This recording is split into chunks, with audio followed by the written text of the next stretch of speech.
encurta muito. Tem um problema que eu vejo, assim, que tudo bem, a gente estamos aqui todos agora falando do fim do mundo e tal, como a IA vai acabar com todos nós. Mas tem uma coisa que é curiosa, é porque assim, a IA realmente faz um monte de coisa, tá cada vez ficando mais incrível, mas acaba que como ela é treinada em coisas que a gente já fez, pelo menos atualmente, ela não consegue dar o próximo passo. Então, se você confia demais na IA, você vai ter muita coisa bacana que você vai conseguir fazer, mas certamente você não vai ter, tipo, uma ideia disruptiva que vai partir da IA.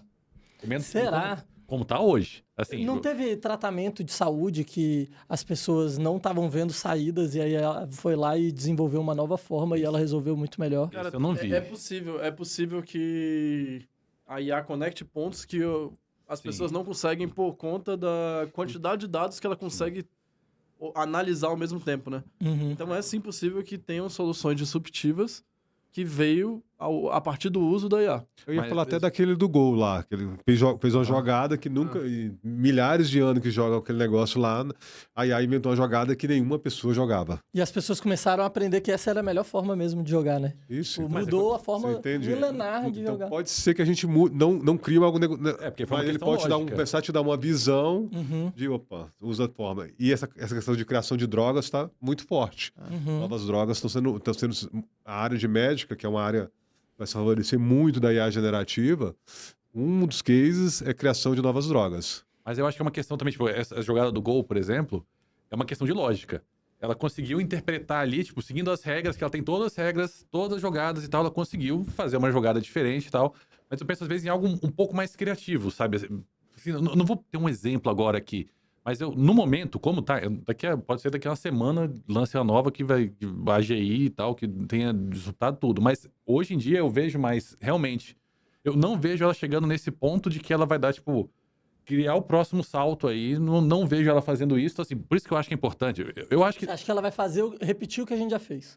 não necessariamente, ela pode conectar pontos diferentes, ela pode conectar pontos errados. Teve uma vez que eu vi um que foi eles estavam treinando uma IA para, sei lá, detecção de câncer e começaram a ver que ela tava dando muito mais positivo para uma idade mais avançada, sem que aquilo se refletisse na realidade e tal. Foi por quê? Porque ela via que dava mais positivo das pessoas nascidas, porque no rodapé tinha a data de nascimento da pessoa, as pessoas mais velhas tinham mais propensão a ter câncer.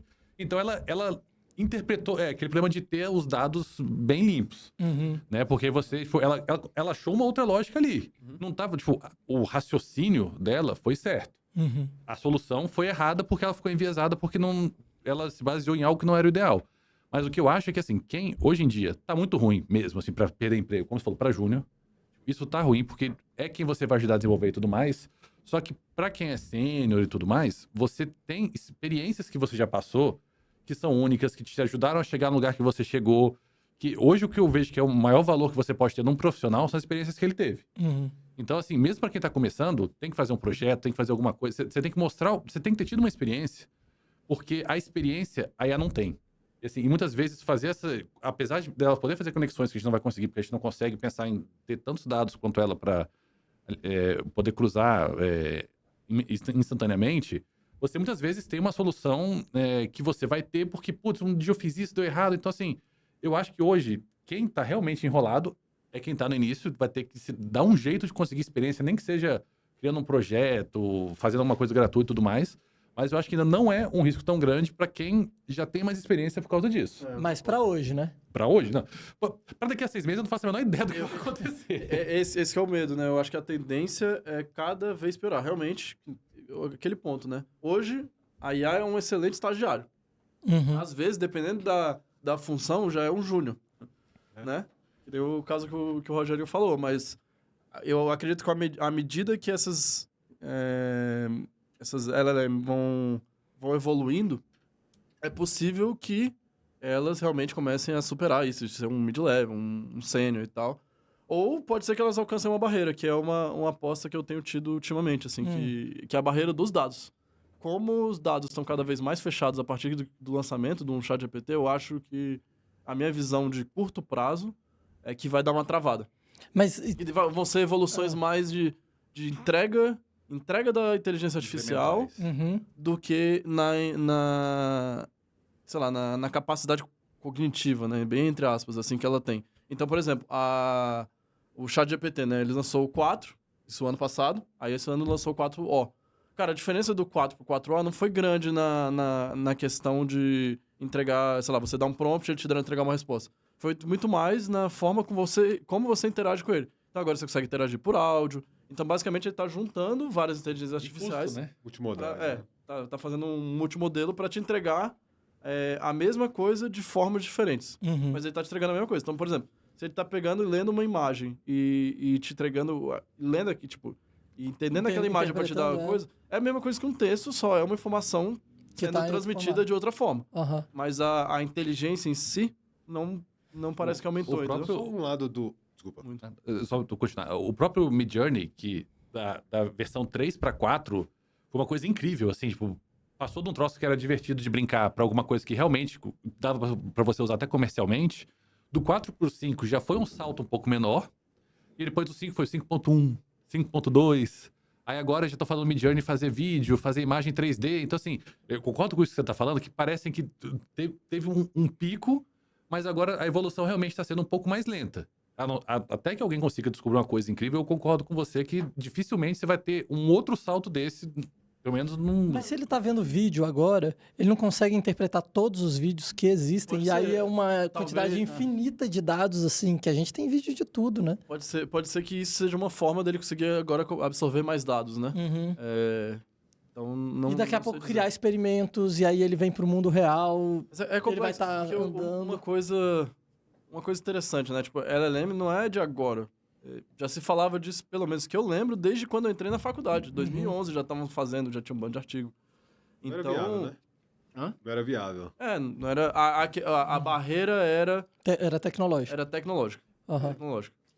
Tem um salto ali bem claro em 2016, quando o Google lança o BERT e a OpenAI lança o GPT-1. Uhum.